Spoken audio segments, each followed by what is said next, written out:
Welcome to the Winter Palace, aka the Hermitage here in the 21st century, a scene of historic importance to Russia and the world during 20th century events and before. Now, it's called the Winter Palace because it was the seat of imperial power for, gosh, centuries. We're here in St. Petersburg, which was the capital of Russia for most of the last 300 years, built by one Peter the Great, who made it the imperial capital, and the seat of power of Mother Russia for 300 years. Off and on. I was named Petrograd at one point, then Leningrad after the revolution, and now its name has reverted back to St. Petersburg for the founder. Now, why is this place of such great significance then and now? Because this historic square has had so many gigantic events happen that have shaped not just Russian life and Russia's history, but world history as well. We're here at this kind of juncture. It's not the city center, but it's the main kind of thrust of the city here. The river Neva is just over that way. And what has happened here that's of such great consequence is that this was the scene of a bloody oppression of the peoples back in 1905.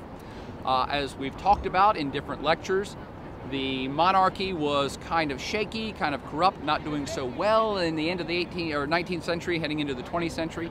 In 1905-06, the Russians had lost a major war to the Japanese, a power that nobody even knew how to locate on a map. The people's confidence in the government was shaken severely and had been for decades before this. So there was fomenting revolution, people were unhappy, and in 1905, people actually started a march to come down these main thoroughfares, to come here to protest against the government. And before they even got here, the Tsar ordered the royal troops to mow people down. Bloody Sunday is what it's known of back in the day. So that revolution was suppressed, oppressed, whatever you want to call it. But of course, unhappiness doesn't go away, discontent doesn't go away. So for the next 12 years, more and more people became more and more unhappy about the monarchy, the royal line, the misrule of Tsar Nicholas II, especially after he took them into World War I for no good reason, and they started getting their asses handed to them in that war. Very unpopular leader, more and more dissent, more and more fomentation, and thus we get to one of the perhaps is the sentinel event of 20th century Russian history, and that is this exact square and that exact palace is where the Bolshevik or communist revolution took place. Now, in February of 1917, the Tsar Nicholas II had already abdicated power. He knew his time was up, people were pushing him out of office, and he said, okay, I'm gonna step down and put my uncle or nephew or somebody in charge. And that poor sucker, he wasn't going to last long. In fact, he was probably the whole time going, I don't want this job. Everybody's protesting and there's a revolution getting ready to occur. So the Tsar abdicated in February. Him and his whole family were off somewhere in a secure location, I'm sure, under house arrest basically. And this provisional government was in charge. But the Bolshevik, what's going to be known as the Communist Party later, they were rallying their troops and support, and Vladimir Lenin had come out of hiding out of Switzerland, where he had lived for like a decade, to come back and lead this revolution.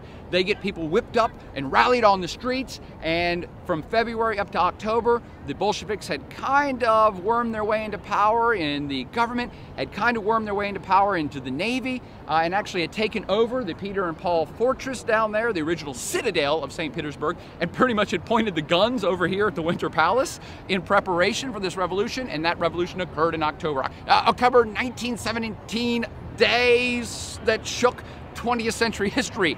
And that's when the Bolsheviks said, this is it, we're up.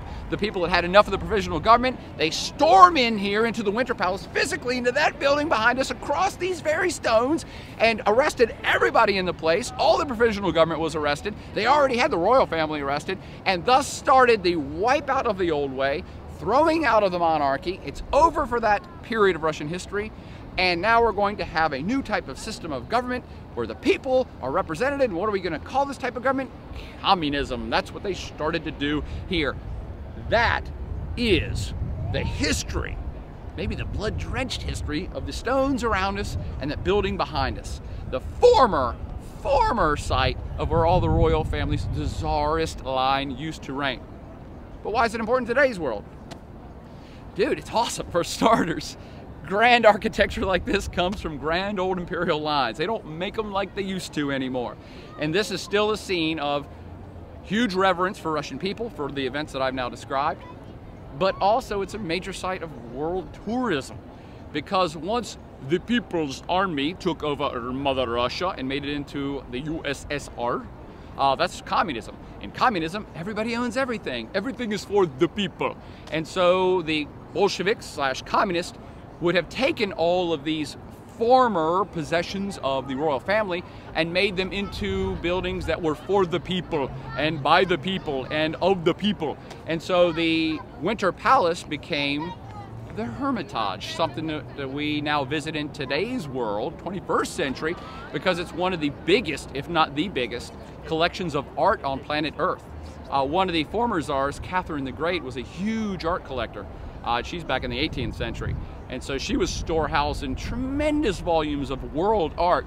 And once the Bolsheviks took over, they made this. It was probably a provisional government building for a while, but since then it's become a huge art museum. It's not just Russian art, it's world art for the people. Does that make sense? So that's why this square is so important, so historic, so awesome then and now here in St. Petersburg, Russia.